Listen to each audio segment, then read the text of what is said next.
Incoming transmission.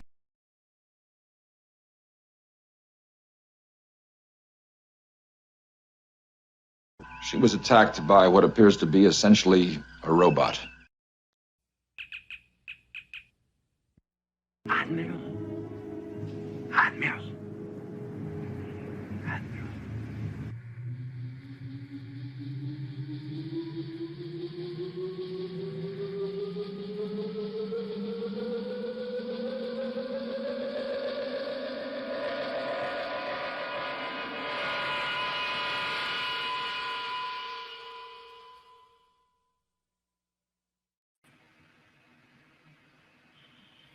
Well, hello there, and welcome. For the first time in like 2 weeks, I remembered to turn my muting off before saying hello to the audience, and it's a refreshing change. Hi, everybody! Tonight we got a great episode of Star Trek for you. It's called The Andorian Incident, and it's the first Enterprise appearance of well-loved Star Trek character actor. I don't think he ever plays a human.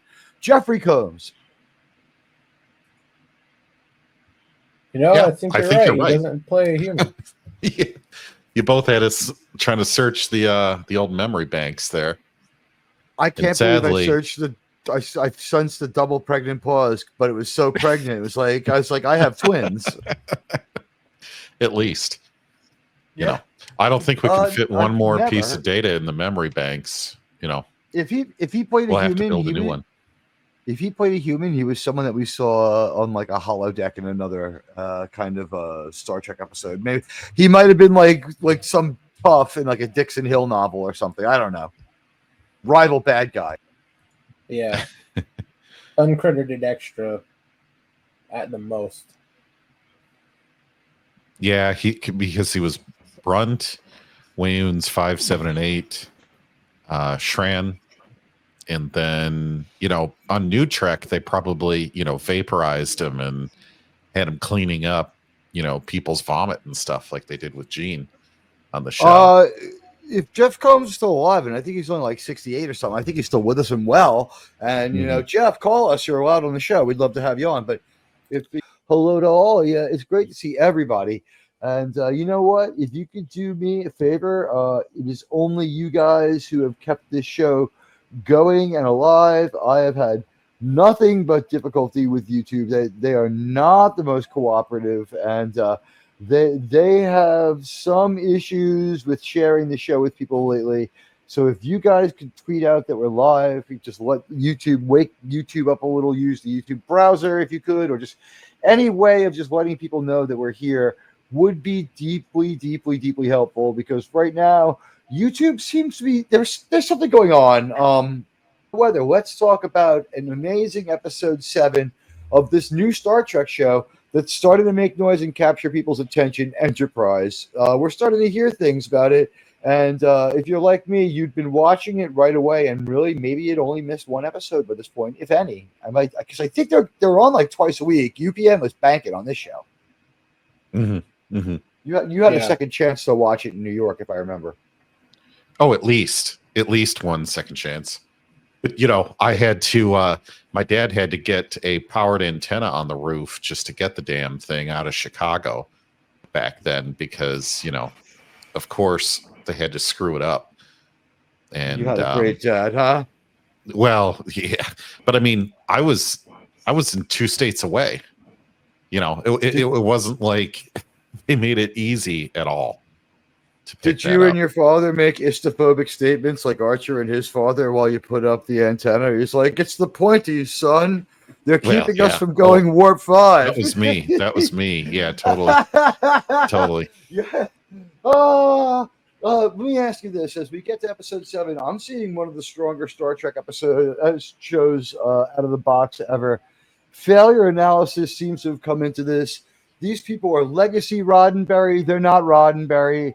If people want to say it's not Star Trek, you got a hill worth you can fight on, but why? This is the question, and we got 9 votes already. Enterprise is, and I don't know if anyone in the panel voted, but choice 1, the best responses, the most responses is better than Voyager. Okay, so then 20, that's 56%. Half people think it's better than Voyager. Better than Deep Space Nine is the second biggest result getter, meaning that those people think that Voyager is better than Deep Space Nine, and that Enterprise doesn't mean that it's better than Voyager. You know what I mean? Just like if you think it's better than Voyager, doesn't mean you think it's better than Deep Space Nine. Better than both, 11%. I would be one of those people. Not as good as either, 11%. I was surprised, but you know what? There were people who were going to find that Deep Space Nine may have been a flowering of Roddenberry-esque visions of the future. I'll kick those results around as they're standing right now at 9 votes. What do you fellas think of that? And did you vote? Let's start with JT. Oh, Joe. Okay, Jared, go ahead. I voted better than Voyager. Voyager got very ridiculous, especially towards the end. With did it fall off a cliff again? Because I saw it reach a plateau where it was very watchable for a while. Around the end of season 6 through season 7, it's basically let's put 7 into a different situation. You know what? The episodes. It's the 7 and 9 show. You know what? They hadn't fully gone to that yet. They were trying to get past the fact that it couldn't be the Supercast show. And that was something that no one liked. But they weren't trying to fix Kess anymore.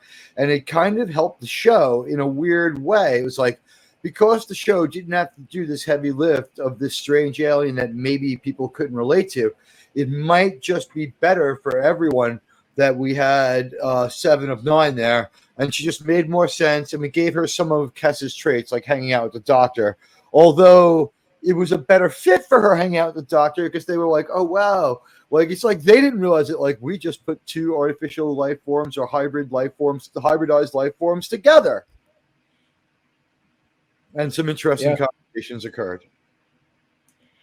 Yeah, especially a hologram getting horny for a Borg drone.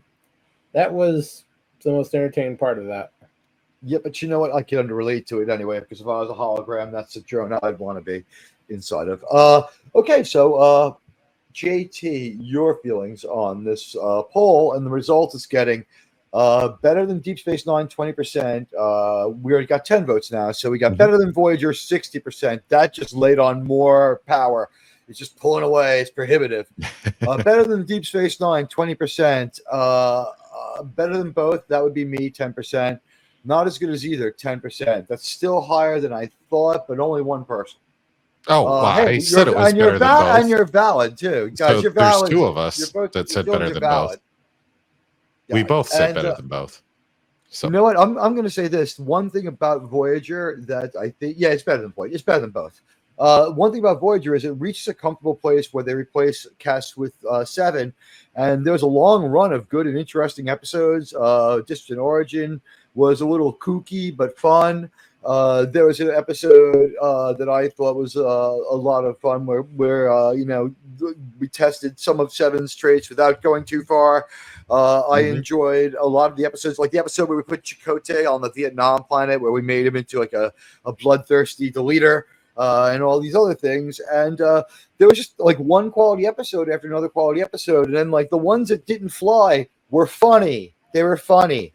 It's like Captain Proton, like didn't always go where they wanted it to go, but it was really funny. And I enjoyed watching that episode. I enjoyed watching Deep Space Nine, but not as much as I enjoyed watching Voyager. And I didn't like Voyager as much as I liked Star Trek Enterprise. And I guess my question would be, out of these 3 shows, which one do you like the best? And do you think failure analysis played in? And when did it come in? And which shows, Go for it.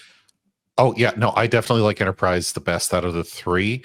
However, if you're going to compare just the first 3 seasons, because I'm not that big of a fan of Enterprise season 4, it would be tough for me sometimes to compare Enterprise seasons 1, 2, and 3 against DS9's. I think the only redeeming time in Deep Space Nine was before Worf got there. Then after that, they just did the Dominion War, and it got boring, and it became a soap opera with a couple good episodes smattered in. Right, it wasn't a bad show. It just wasn't Star Trek to me. So I think some of the failure analysis in Voyager was just if you want to talk about it. I mean, the Kess thing is obvious, but they only fixed half of what they needed to fix on that, and they just coasted for the 7 seasons and just relied too heavily on Jerry Ryan. Deep Space Nine, the Dominion War was just too much. I don't think they course corrected enough. I didn't really think they needed to course correct, though. Bringing in Michael Dorn, sure, was kind of fun, but maybe that's all you do. I think the Dominion War in itself was a mistake. And so when you look at that compared to Enterprise, the Enterprise course corrections, I think, were all done by the studio and by UPN and Les Moonves and all that, and were actually detrimental to the show.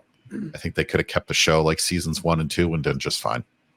Honestly, there was a major budget cut in season 4. It was 55%. It was 1.7 million per episode down to 550,000 per episode. So they're like, we don't like you. We don't like your show with the dog in space. F you. We don't like your water polo, which people saying they're watching on the Olympics just because of the show and enjoying it. So you know what? Water polo scores, and let's talk about these new, powerful, old callback aliens we're going to see, and they're going to be pretty formidable. We saw them first in Journey to Babylon TOS, and we ain't seen them since. It's our pals, the Andorians. Guys, let's talk about it. Go for it, Jerm. I think they're very underutilized, understandably, because probably until Enterprise's time, the makeup was horrendously expensive, especially for a television show.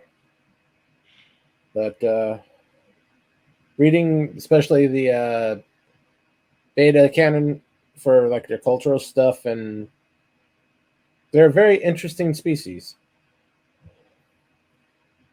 It's a shame we didn't get more of them.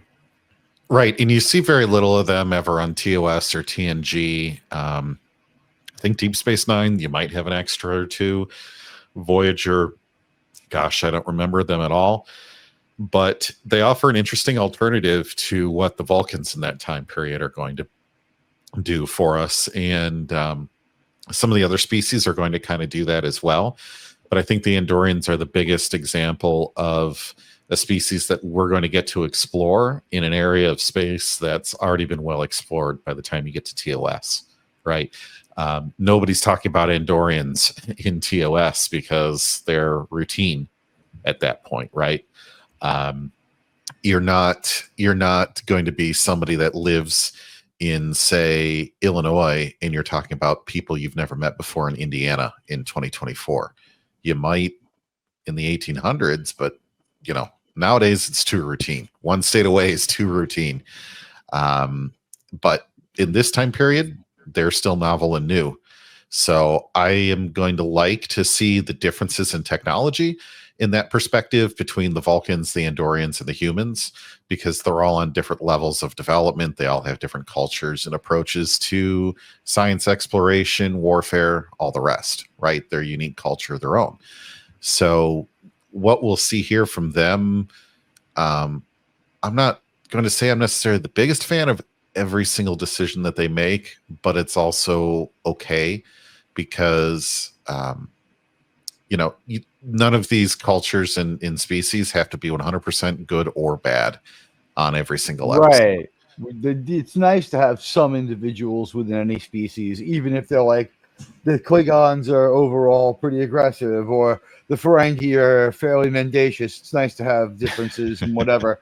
Exactly. Every once in a while you get a nog. But I'm getting a transmission from the surface of the planet where he's made contact from his Dangerous Way mission, beaming right to our bridge. It's PDP. What's up? Permission to come aboard, Admiral. Welcome aboard, PDB. We are about to, we're just about 10 minutes away from rolling our episode. We're talking about the episode that we're going to watch tonight, which, of course, on Teag's Intense Trek show is the Andorian Incident, which is kind of like a Cold War analogy. And we've got a couple of Cold Wars in this show. But, Yes. this is this one is a little more tactile. But we have a comment here on screen. We just both we just had a little thought about this one. You want to jump on this and talk about it if you have the means, if you're ready to jump right into it there. Number one, too many resources were diverted to other shows, so Star Trek Voyager got the D team. Might be true. I feel like this is most noticeable in the visual quality of the show. Yes. And and forgive my delay. I had computer difficulties. It kept turning evil and demanding that I let it take over the planet.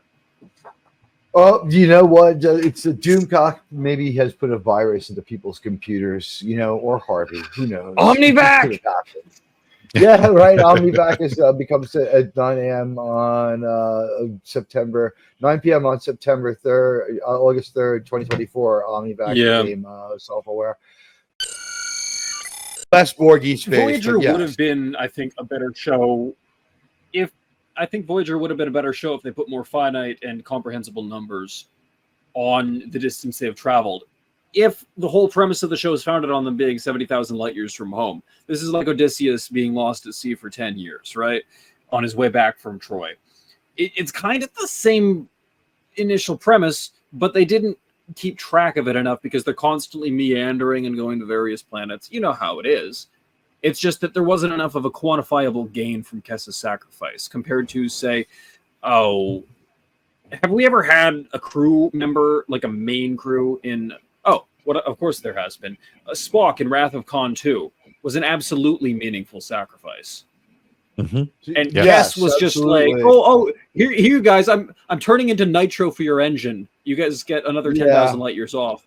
And it didn't feel even remotely similar. The stakes weren't as close to the characters. And if she had burned herself up to stop like an entire Borg cube fleet from eating the ship, that would have been good. Maybe a little better. But just knowing we weren't going to see her again again wasn't exactly the worst feeling in the world. Yeah. I don't blame Jennifer Lien, but Kess simply doesn't work. Maybe she should have used her powers to make the ship look cooler because it looks too much like a hotel hall lobby, It looks like a hallway. Go to the lobby.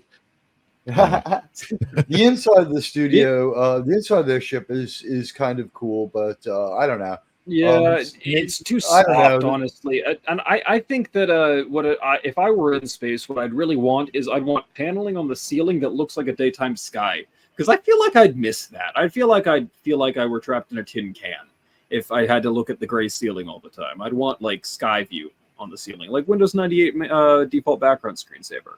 You know what I'm talking about? Jeffrey. Oh, I do know what you're talking about. Hey, check it out. Check it out. Admiral Teag, Jeffrey Combs is for real 69 now. He'll be 70 next month. We'll see if we can catch up with when his birthday is and do something for that. Even if it's just a tweet. But happy birthday, Jeffrey Combs. The death of Joe Carey also was cheaper, mean-spirited. Help me with this one.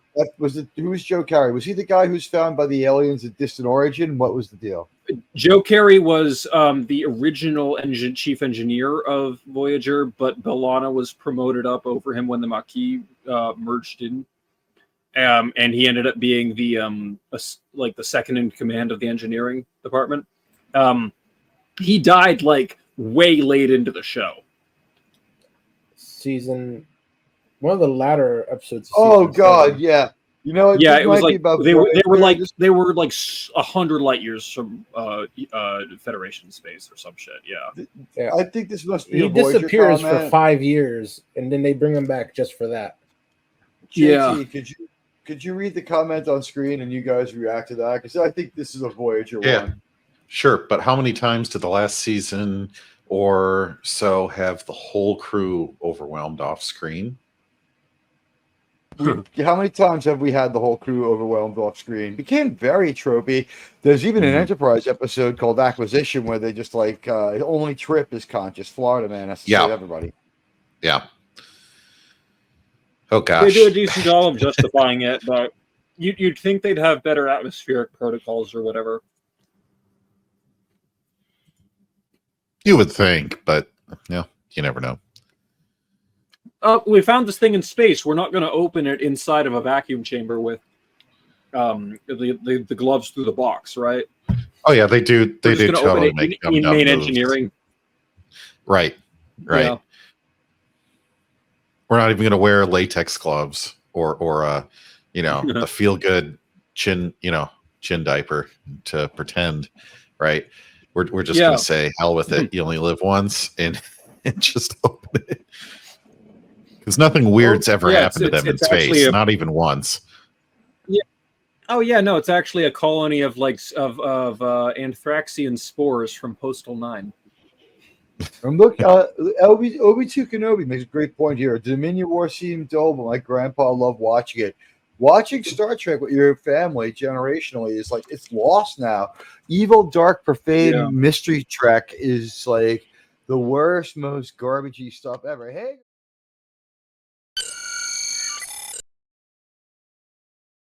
Some way. I mean, Deep Space Nine was entertaining. I'll give you that. It was good TV. It just wasn't really what I would consider Star Trek that much after season 3 or maybe partway through season 4 when they started doing Dominion War stuff.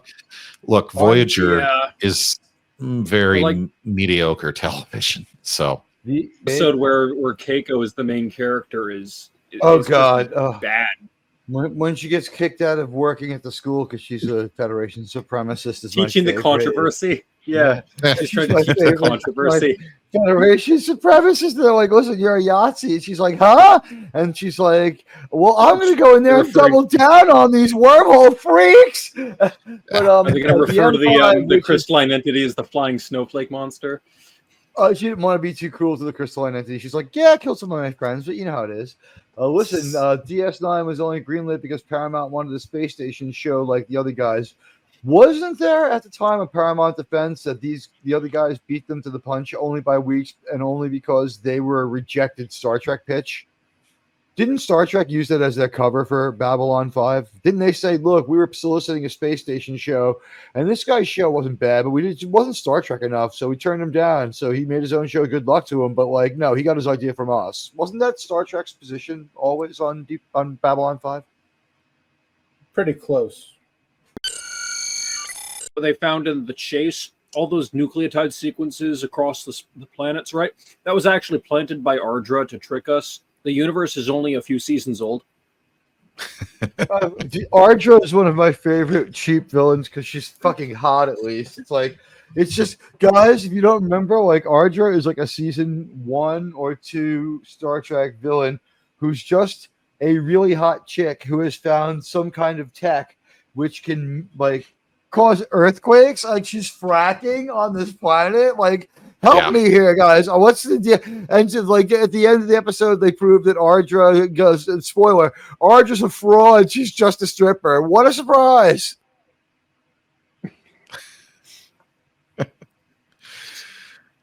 Oh, boy. If only we could have had her uncreate New Trek. That would have been great. It is, you know what? Maybe imagine if they brought her back as a villain. I think Ardra probably could. They would make her a hero. They would so exonerate Ardra. They got to make a coalition of all the frauds. They got to have her and the Ferengi from False Prophets, and they got to have Rasmussen Berlinghoff from the time travel episode. We went to Ardra's planet, and all the frogs were gay. You know what? A lot of people don't want us to watch Trek together. I'm going to show you how great Star Trek used to be. This episode of Star Trek Enterprise is Season 1, Episode 7. The Andorian incident is 45 minutes and 18 seconds long. And we're going and rolling on 3, 2, 1, and action. All right, here we go. It's my turn to sing the song. It's been a long road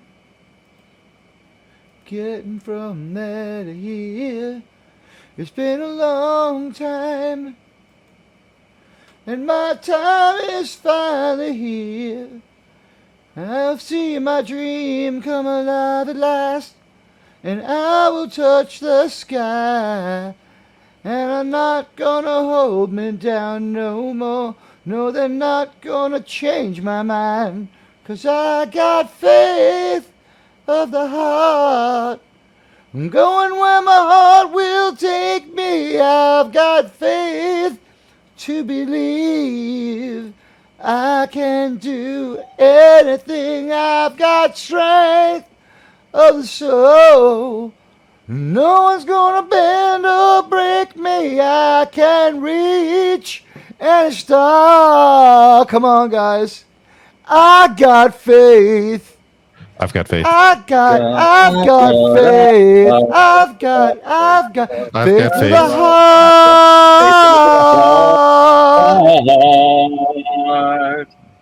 Bum, bum, bum. All right.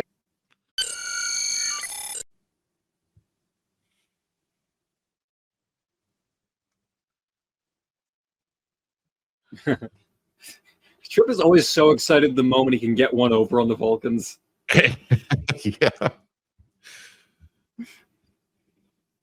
I think they should have had like motorized animatronics in the Vulcans' ears so they could flap them or wiggle them, you know? It's like the Vulcans went to one Ivy League school and the humans went to another. Yeah. No, the humans went to the party school, absolutely.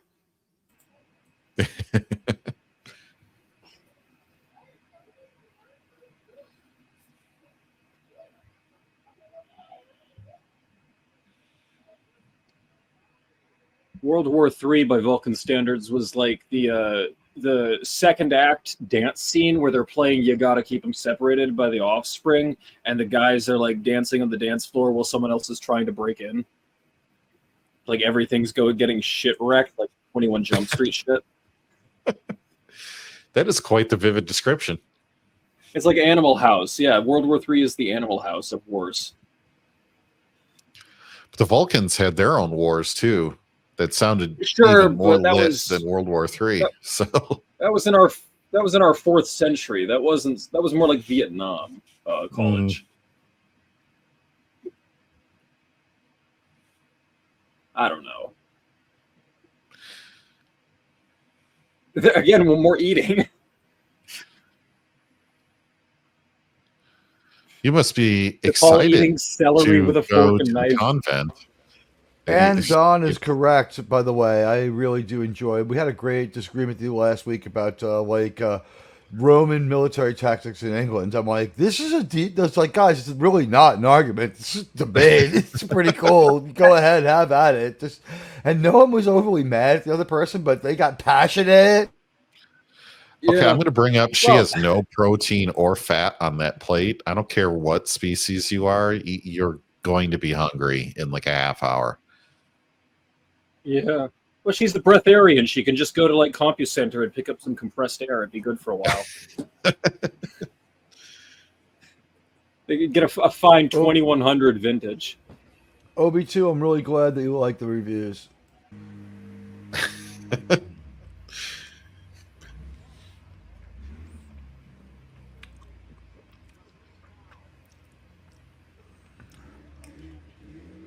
Imagine there's a table.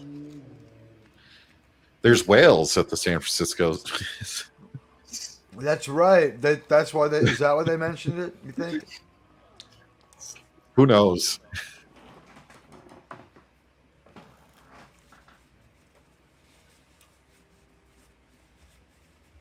I like the Andorian makeup. It looks good. If Tripp had continued that story, he would have been like, my grandfather was a kid and he saw some guy jump into the whale tank there. Yeah, I know, right? I wish. No one ever did see that satologist again. They introduced a new kind of aquarium glass next year. Be like one of Abraham Simpson's stories about how sliced bread was invented that winter. All I know is that Jessica Biel does remarkably well for a woman whose mother appeared out of nowhere from the who disappeared from the 20th century and went into the 3rd century to care for the whales. Yeah. And whose father had been merged with V'ger. I like how they don't know what Earth is. The Andorians have never met humans before. It's so good. Isn't Andoria? Andoria is a moon of a gas planet you giant, see- by the way. What's the name of the planet? I don't recall what the name of the planet is, but I think it's something like 70 light years from Earth. It's near Regulus. So why wouldn't they know who we were? Well, because humans are new on the galactic scene, I suppose, and the Vulcans have been keeping knowledge of them closely managed. No, but I mean, like, they're not. They know who lives around the street, around the block of them. Well, they don't know the name of humans' homeworld at least. Earth. That's He probably could've- what's happening. Maybe at least. They could have said, "Oh yeah, soil. It means soil. We're a planet of farmers. We're here on a farming mission."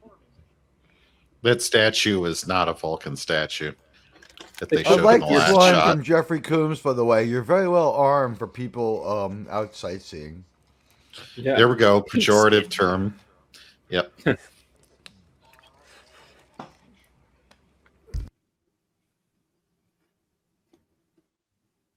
Space Chinese food hungry again in an hour. True.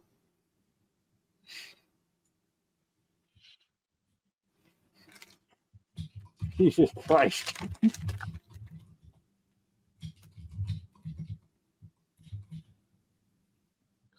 No, notice they left Hoshi and Trip on the ship. So then he calls them all that. Just saying. Trip's here. Who do you mean? No, the ensign. They left the two ensigns on the ship. Right. Hoshi and oh gosh, it's been a long day. My mind's not working. The navigator, the helmsman. Once again, I closed out the first poll. I Mayweather? got 24 votes. Yes, thank you. yeah. And once again, we have Okay. a strange anomaly right as I downloaded the votes. Let me highlight what we got. The question was Enterprise is, and for some reason, the number one answer, despite not being on the poll, is Harris, 237%. I don't understand it. But better than both better than Voyager, 30. Better than both Voyager and Enterprise, 37%. A lot of people feel that way. It did well. Better than Voyager only, 33%. Not as good as either, 20%. Better than Deep Space Nine, 8%. A lot of people holding Deep Space Nine in great reverence. Poll completed, 24 votes. No, but Deep Space Nine has that level of reverence. Okay, they just said I that can Andoria understand. and Vulcan are close neighbors or something like that. So it's Neighboring probably not star as far away. systems. It may not be These as are far not away the as Andorians Regulus. on the Andor But, that we know. Pajem is probably somewhere in between the two. Vulcan is 16 light years from Earth. Oh, okay. say that Yeah, in maybe they Daedalus. would know. It's better when things can just be self-contained, I suppose. This brutal scene is something New Trek would have dwelt on, but I thought Yep. he did it to tell a story of his character when he starts jabbering to them and antagonizing them. Yeah. He doesn't give them anything. He doesn't give them any room for negotiation. Why a Vulcan? He's got a gun aimed at him. And he looks down at it to focus on it. There's some specific attention paid there.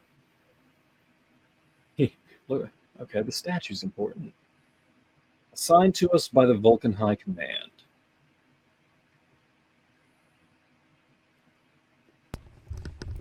What I like about this is Archer is clearly cognizant that they've never met other humans. So he's Yeah. playing chaos theory with the way humans act to the guy's brain. He's trying to Yeah. make them think that Make we him- are extremely insane and savage. Yes, he's trying to like- play up the first impression. It's We are great. smart packlets. Yes. Jeff Wyatt, I want to thank you. I just saw the icon. Let me jump down. I got a super chat. Mexican food fund. I will absolutely spend it on tacos. I love tacos. Thank you so much, Jeff. I will think of you when I get my chicken taco with extra guacamole.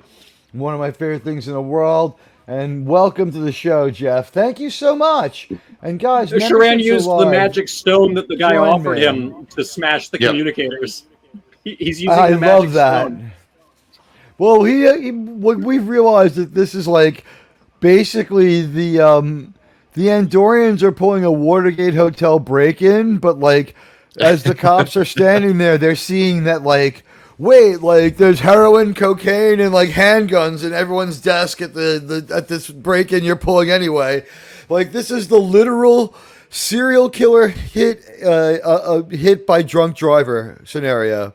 You know, it's like the Andorians are totally wrong, but the Vulcans have been these passive aggressive dicks that the humans are fed up with, and he's ready to sort of play the middle of the road here between these two species. Yeah, and it does that without feeling like a detective show. One of the things I kind of wish that they had done has engineers. something. I kind of wish they had done something different here with the Andorians and had uniforms that were a little bit more clear who was what rank and everything. Yeah, they're just a little too subdued for my taste. White for So the James leader and Lacerda blue for doesn't the subordinates, like the or vice bridge, versa. huh? There's something like that, or some jewelry of Stripes. some sort that denotes rank. Maybe they wear Adidas, right? And the top guy has 4 stripes, and the second guys have 3 and 2. The Makos were the thing is the rule of cool means the Makos were a good idea because they were so cool. They were.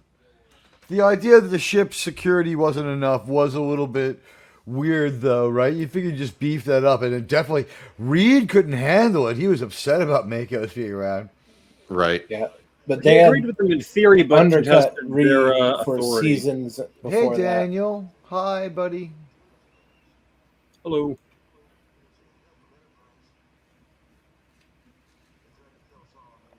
You imagine Archer as a descendant of Beckett's, maybe even Sam sometimes leaping into the future.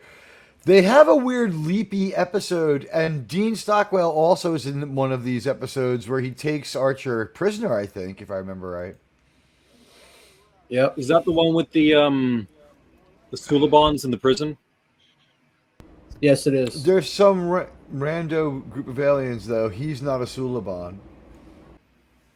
Yeah. This The story, soldiers can't deal with the gravity. this story is a little too similar to me with the one where on Deep Space Nine they're on the prison See, people like asteroid the Makos. with the Dominion, and Garrick has to do the radio and crap, and they have to like Yeah, I all kind of run see it. back and, I haven't you know. seen that episode in forever, but I kind of see what you mean. It's been put forward that why isn't there a Federation army? I don't think the Federation, they don't hold a lot of real estate. Like if you don't want to be with them, like if you don't want to be part of the hello Ariel, the Bullet Ballet. Just throw. If you don't want just to be throw part big of the rockets Federation, in they're not going to occupy your planet. They're going to fight their battles mostly in space. But then we find out O'Brien was in Federation Nam with the Cardassians. I don't Except with hate three. you. I don't hate you, Snake Man. I hate what you made me become. Remember that one? Mhm. So she'd rather She freeze to really- death than stink. because humans smell bad to Vulcans. As someone It's who so has funny. actually had to do this to stay warm, at that point you don't care what people smell like. I'm just But gonna she's throw that out but there. That she's so blanket's got to principled and smell so tsundere. much worse than him. Yes. Oh, Yeah. of course.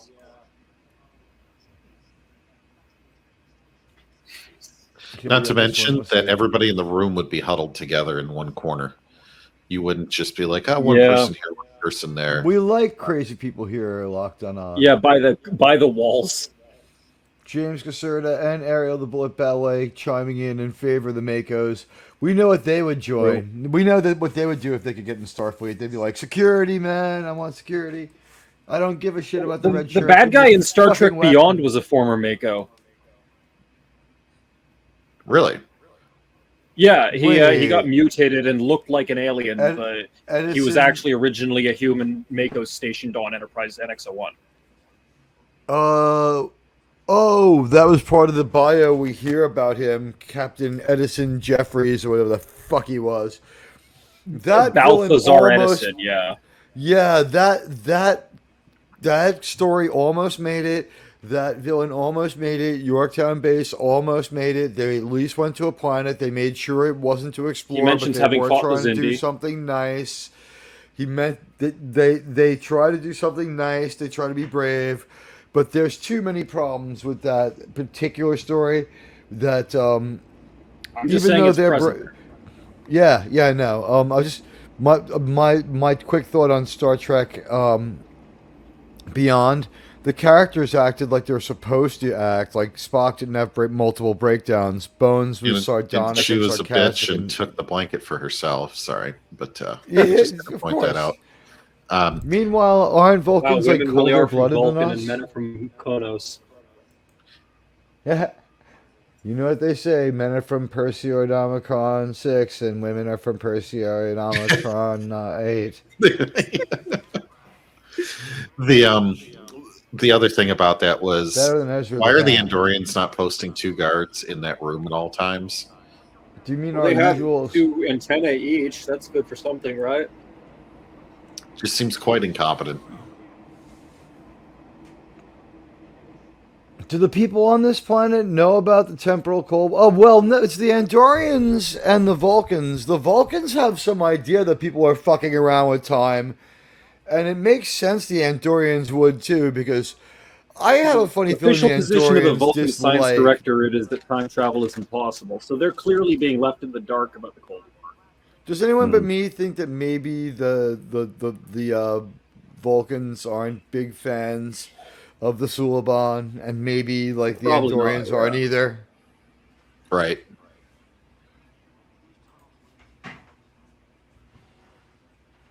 The Andorians end up in the Federation, or at least alive with it, as we find out in Journey to Babel. So, Yeah, they're a founding member. oh, I get it. So, Yeah. since you said Enterprise is better than both, and the like, okay, thank you. They're better than Ezra.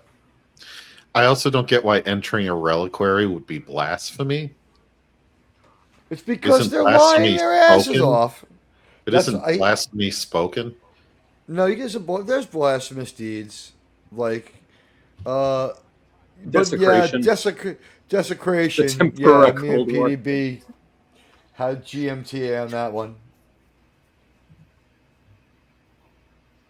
Question: Do you think MGMT. the main Vulcan of this temple knew about the actual spy network that was there? Yes, because it only Yes, seemed like they were all he was in on it. second in command. Yeah, no. The thing is that these Vulcans, in my opinion, this is in world, not headcanon. This is in world. It might not be true though. They're not doing Vulcan-like things. They're spying. So, like, they didn't do great at the Vulcan Science Academy. They weren't the smartest philosophy students at the Vulcan, School of Philosophy. They didn't understand Sirach so good. So it's like Tinker Tailor Soldier Spy is an Earth novel by a guy named John Le Carre. Why are you telling me this? Because you're going to be a spy, but I'm going to be in the Vulcan Science Academy. Of course you are. The Espionage Division. Because these guys, they're not the smartest Vulcans. Too bad they can't get their gadgets from this universe's Q. No, but this introduces the idea that we have like smart but not genius Vulcans. Like, they're Yeah. inhibited. They don't know how to lie. They're doing subterfuge, which is not here's something Archer that's panning up Vulcan and in antagonizing nature. them. Well, it's like yeah. the Klingons. The Klingons also- who lose the Batleth competition have to go and learn math and science after that, right? Yeah. Kind of. He's trying It makes to every get race a them to little hit less him. one note. Yeah. He He's wants. antagonizing them so they'll be afraid of future Earth people. Yeah. The temporal Cold War made the future mysterious because we don't know what's happening in the future because we're watching the 22nd century. I couldn't wait to get to the future, however. We kind of they really realized they couldn't handle that because the implications are so vast that they were afraid to fuck He's around. just with it giving too them much. the whole Ripley's Believe It or Not list. Yeah, he's Now, just where do reciting trivia to them to annoy them. Where do they get the He's tallow for those antagonizing them. candles? I don't see the Vulcans raising livestock. There you go. Vegan tallow. They have a replicator. Yeah, Lex Invest had an anti-Star Trek disdain. Well established. Well, neither could I. I agree with this, by the way. Kardashians do resemble Cobras a bit. They were stylistically designed to be that way. The Federation just beams down like 1 million Starfleet officers onto a planet, and they're not on ship duty anymore.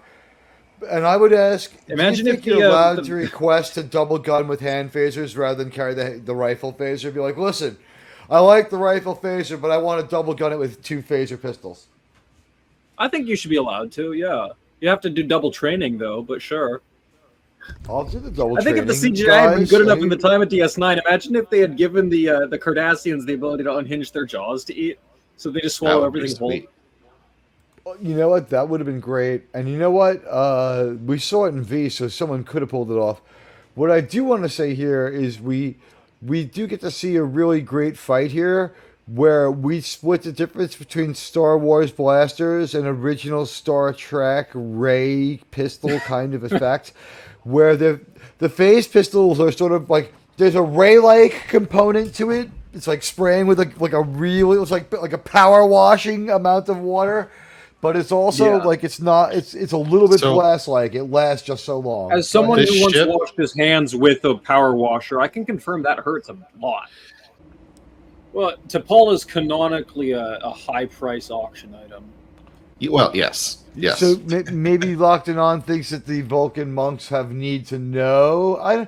I feel like that these guys are spies, and the reason they're bad on it was because we're finally meeting like Vulcans who are average. Like they didn't get to the diplomatic corps. Yeah. They didn't get to come to Earth. Yeah. Like they're only T'Pol's- as T'Pol's smart mom as was us. a feature at the VSA, so they got This these- part right here too. These are dumb Vulcans.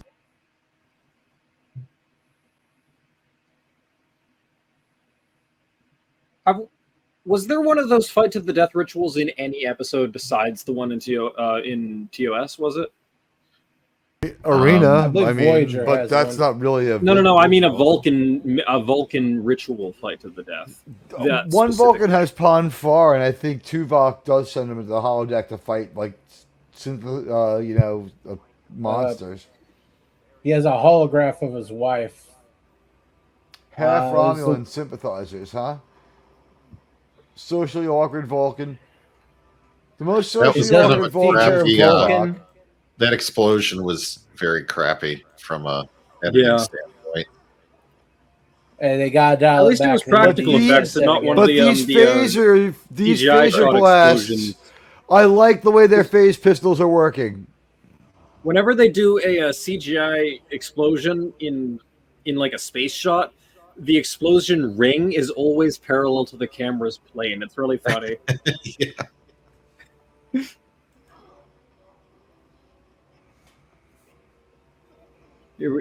Okay. Yeah, they're getting the upper hand over That's the a Andorian. good point, Ariel the Bullet Ballet. Why not beam your enemies to space? What did she say? Romulans living with Vulcans. In a war and ship with superiority in space and complete transporter capability, why would you fight someone on the ground when you can beam your enemies into space?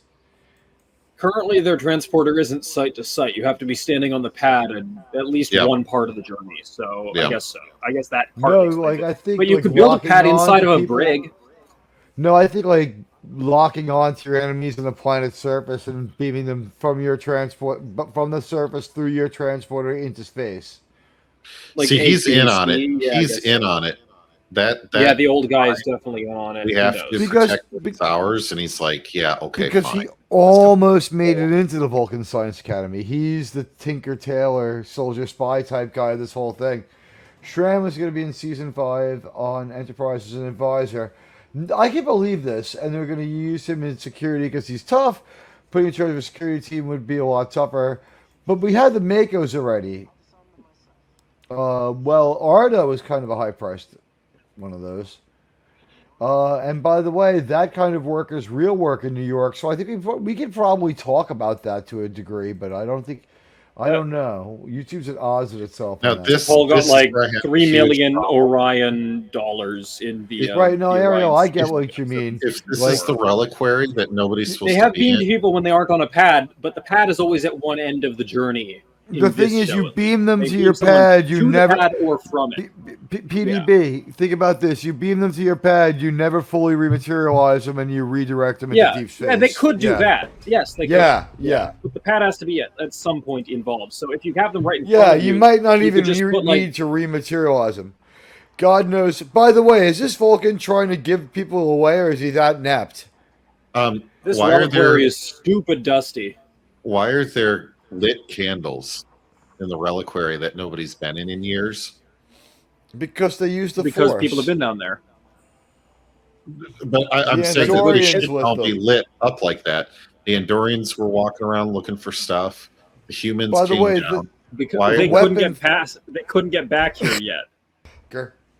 Right. Yeah, whoever did their walking animations specifically, they should have used actual mocap instead of someone keyframing I think it's it. I think it's frame rate related. The frame rate's not bad. I just think that they had someone who wasn't very good at character animation. Yeah, they do talk They about need blocking characters transporters anyway. from time to time. Most planets have some Yeah. shielding. There is the episode what is it, Chosen Realm, where Archer bluffs that the transporter is a disintegrator that they use as a humane method of execution. So But, I think yeah, I think and, in New universe they Trek must Doctor be aware uses that it you to can just torture not his rematerialize kid. them. Who? Dr. Mamangala keeps his kid suspended in the pattern buffer, and Yes. whenever he Right. rematerializes her, she says she's in pain and conscious while she's in there. But he does it to keep her from succumbing to a disease. Then they can't figure out how to end that story, so they have her come back from the future as like a 25-year-old woman, saying that it's great that he did all these horrible Schindler's List-ish kind of things to her. And he does, because she's begging to die more than once because of their dedication to Edge Talk saying it. And he's like, no, you will stay alive because I think it would be better and I can't live with death because the writers can't live with death. It's cowards. Here's there we the go, beginning the of debt. Shran liking Archer. He's like, we're Yes. in your debt. And Shran does not like being in debt. It's a really interesting trait. Well, none of us I like that it's not just a general Andorian thing. It's specifically Shran. No one Sort of- likes the Andorians, right? No one's overly Yeah, crazy so they're kind of about desperate them. for allies. And the Andorians really don't like the Vulcans, and the humans have just showed that they have a certain level of contempt for this strange race of aliens themselves. Well, another great episode of Star Trek Enterprise. And Wonderful. I guess we'll talk about our feelings and ratings of this episode right now. Nice about this is you don't have a ship with a a fungal infection just multicolor warp trailing around everywhere. Right? Could you imagine if on an episode of Star Trek, They should run Discovery, somebody They went should- to the spore drive deck and blew up a synactin bomb, and they're like, "Oh, the spores are dead." It's like, Tough what? acting to Nactin. We can't stop it. It's tough acting. Let's go around the horn and talk about our It's the reaction. Madden. Yeah, so I like the introduction of the Andorians. I think it really sets up a lot for the future of the show and introduces a race that we've seen before or a species we've seen before and gives them personality and life that we have yet never seen. So that is a cool way to work around the fact that you're a prequel into something that could be meaningful for a show. I do like the ending revelation of uncovering the research or the spy facility and just how that works to make things more complicated between humans and Vulcans, and also introduces a unique route to a possible friendship in the future if Andorians and humans can capitalize on that moment. However, you come away from the episode realizing a heavy sinking feeling in your heart because you know that this is going to cause a diplomatic issue between humans and Vulcans, right? And in the real world, I think maybe Vulcans would want to cover that up a little bit, that the humans outed them on that. But either way, we know that it's not going to be simple. Outside of that, I had some issues with the Scooby-Doo-like feel of the episode. I thought that they spent way too much money on the CGI, like we were saying, and not enough on giving room to the episode. It was very confined, very small.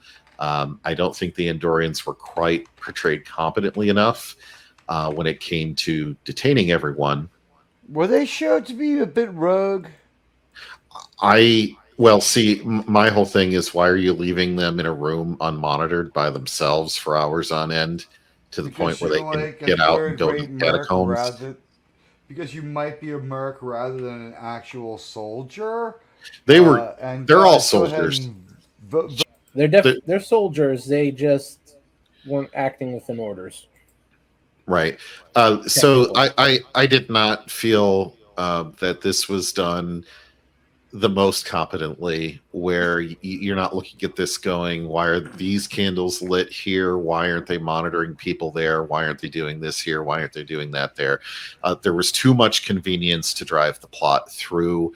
They conveniently had a power source for the radio, Yeah. the transmitter. Things all happen to line up just perfectly, and you're not supposed to think about it. I tend to not like that at all. Because it's like the Western expression. It was quiet, too quiet. Like this one unfolds smoothly, too smoothly. Yes, okay. yes. This Ariel, the Bullet Valet, makes a good point. This also makes the Vulcans seem more sinister than anything else. Like they're Romulans, not Vulcans. It was said, and I heard this while editing. I think PDB said it was. Could it be that by hanging out with us, the Vulcans get better? Like despite themselves. I think that is kind of what. That's the impression. There's an implication that. Yeah, there's Vulcans are a little bit continuous interaction between Vulcans and humans kind of brings up the Vulcans and softens them off a little bit. I also tend to think that the impulse for Romulan-like behavior still lurks within the Vulcan psyche, and some elements of the Romulan mindset emerge within Vulcan behavior. I just wanted to say, and I put it in chat already, that there should have been a defense force. This was either a military or an official spy agency with that level of resources to go ahead and be able to defend that installation from a half dozen Andorians. They could have transported them. They could have done many things to make them go away when things got too hairy. Like a Vulcan Section 31? I think the Vulcans being overconfident lends to what we've seen of them in this series, that they were just like, they'll never figure it out. There's no local sensor grid saying, oh, there's people in the reliquary by our door without a password on it. Maybe we should have a stun field. Maybe we should have, I don't know, a security force. Someone if you're talking about like an ICBM facility, you have a defense force and fences and dogs, and even though it's in the interior, you still have people that don't just let you walk onto a base and do whatever you want. And anyway, so the base is disguised as a church. Too. Yeah, that's the dastardly part about it, right? It was hard to believe this was written before we occupied Afghanistan. You can explain all that away because the one photo that basically blows all that up comes in post, and they're probably shooting the episode thinking that the only people here are actually the ones posing as priests, and it's just a small little facility. Anything they could do to get Vulcan's attention. By the way, we get in this episode that the Klingons, that our pals, the Andorians, have been there twice or three times before, and they've been able to fool them and get them to leave every time. So, human beings, more curious, we're more curious, more persistent, and more devious. We're able to outthink both other species by being human. Like there's something and then the other thing Captain Kirk likes to say is shown in this episode. It's like, we may be human beings with a streak of barbarism in us, 1,000,000 years long, and that seems to be Archer's kind of being like, they're gonna meet a human, I'll show them something to be afraid of. Archer seems to be antagonizing them on purpose, taking a beating just to show that humans are insane. Let's see, 10 being the highest, I would give this a 7. It's out of out of Star Trek. Because of what it does for the Andorians, but the actual story itself, I think, was kind of poop. So you give it a 7. I sort of like the distant early warning listening post with like the B crew of dumb Vulcans, but that's me. Okay, so I see 7. your side too. Yeah, I see your side too. Germ, go for it. Your turn. I like this episode quite a bit. A lot of the things like the power source for the ancient communication, that just led me to believe that the Vulcans were up to something. And I think the biggest problem I had was with that really bad CGI photo of a facility that's much bigger than it really should have been. And they used it as an establishing shot too. It's just like they spent too much money on it. They really fucked up. They didn't get the return they wanted to, and they were just like, how do we not use it? Our boss is he's gonna kill us. I gave it a B minus. It's one of the Which better would be ones like a from 7 season 3. as well, right? A B minus is Yeah. like a 7 as well. Yeah, pretty close to that. Very good for an earlier episode, and it gives you a baseline to. These aren't exactly the Vulcans or the Andorians you knew from earlier shows, and lets you believe that there's going to be progress with them throughout the show, which we end up getting. But in the desert. Well, the whole Honestly, planet- I Why think it's do- just a matter of budget. What- And what would a dinosaur actually get you in a Star Trek show? I'm just saying it'd be probably not goofy if, much. like, I'm just saying to be a goofy joke if all the life from Vulcan had pointed ears. I just want to know why a Vulcan child needs a pet as dangerous, the kind that Mike Tyson has, but I digress. Across Resolute, if you feel that you've gotten your whole review in and you're ready to go, you had given it like a set of like what did you say, like a C, which B is a minus 7, a 7. B minus, which is a 7. Okay. Yeah. And anything else you want to add? You good? No, that's good. Okay, so PDB, it's your turn. Go ahead, give it to us, baby. Because of this episode's goofier Scooby-Doo feeling, it is a little more lighthearted than I think it ought to be, because of the matter at contention is meant to be political intrigue. But I think that it does a good job of showing, an outsider Vulcan situation where these aren't, like, as you said, these aren't like mainline Vulcans. These are the Vulcans who dropped out, or they're Vulcans who were on, a different tech tree. Just like nobody's there's favorite Vulcans. They're new Trek dumb. Well, in TNG, there's a Ferengi scientist who isn't concerned with profit, and in the episode of Enterprise where Archer's on trial in front of the Klingon High Command, there's a Klingon lawyer who's bemoaning that all the young kids these days are concerned with battle and honor, and it didn't used to be that way in the good old days. There are James Caserta, frequently- telepathy's more coming back, frequently than so you good news for you. Sorry, I didn't mean to interrupt. That- I had to that address that telepathy comment, you though. like is coming back in style. Yeah, it's coming back. Don't worry. We're going to get some telepathy soon. I'm sorry, so please proceed. They're throughout Trek, it's not unheard of to see characters who are, different from the norm for their species. I think it's especially common when you have multiple of the same species to play off against each other. Like when you have like 10 Ferengi in an episode, they're all going to have more distinct personalities. When you have like 5 Klingons, one of them is going to be the smart guy. So with Vulcans here, it fleshes them out. It makes them a little more not human, but more plausible, I suppose, more believable that not all Vulcans would act on a one-note behavior. So I can excuse them being different from previous iterations of Vulcans. They look like Vulcans. They act like Vulcans who just took a different path in life. And as illogical as it might be to have like a reliquary and daily meditation, it's basically a Buddhist temple in space. I don't think it's illogical to maintain a tradition. And I think there's a certain appeal to that continuity of civilization when the Vulcans suffered one of the worst civil wars in galactic history, apparently, nearly nuking themselves to extinction. I think they'd be very interested in maintaining what they have. So I think it's absolutely logical that they would try to preserve that rather than say, tear it down, plastic wrap it, and put up, what amounts to a squeaky clean strip mall.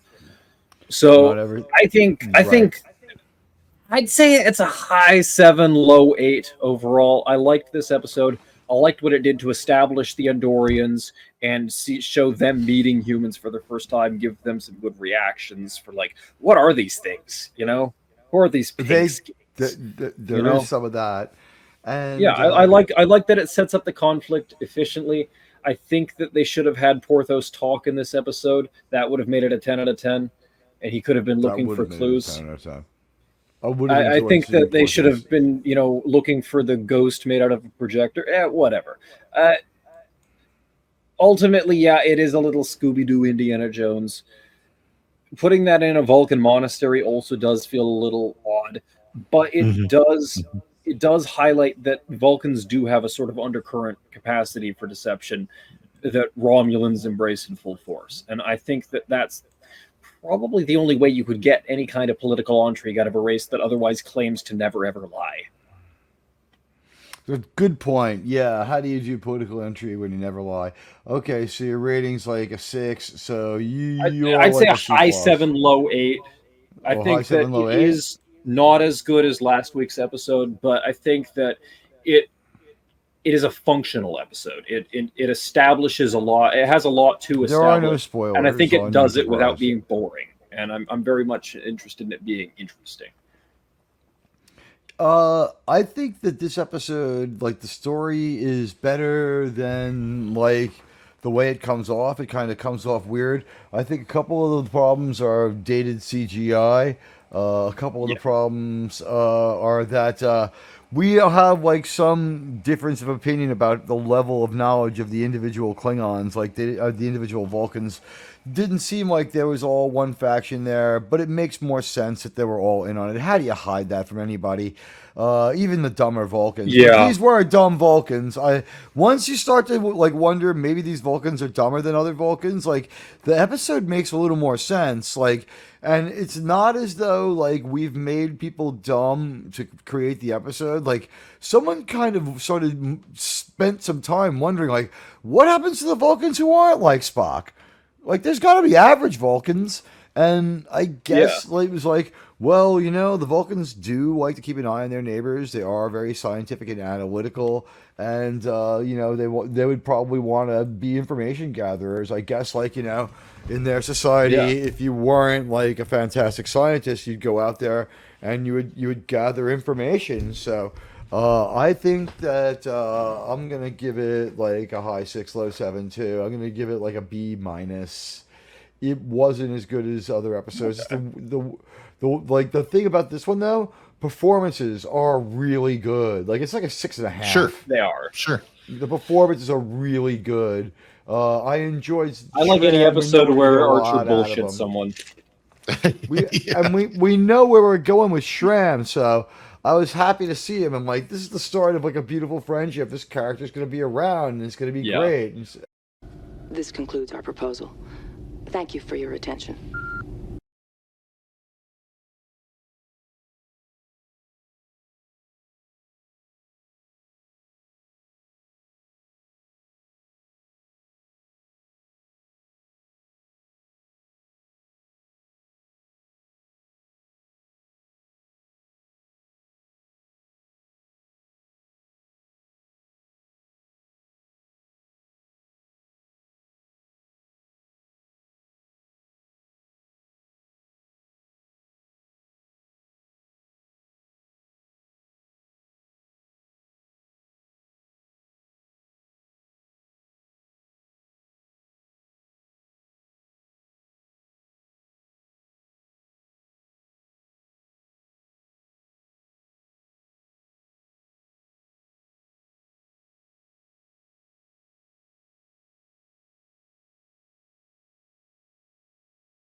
food supply, the usefulness of this process becomes clear.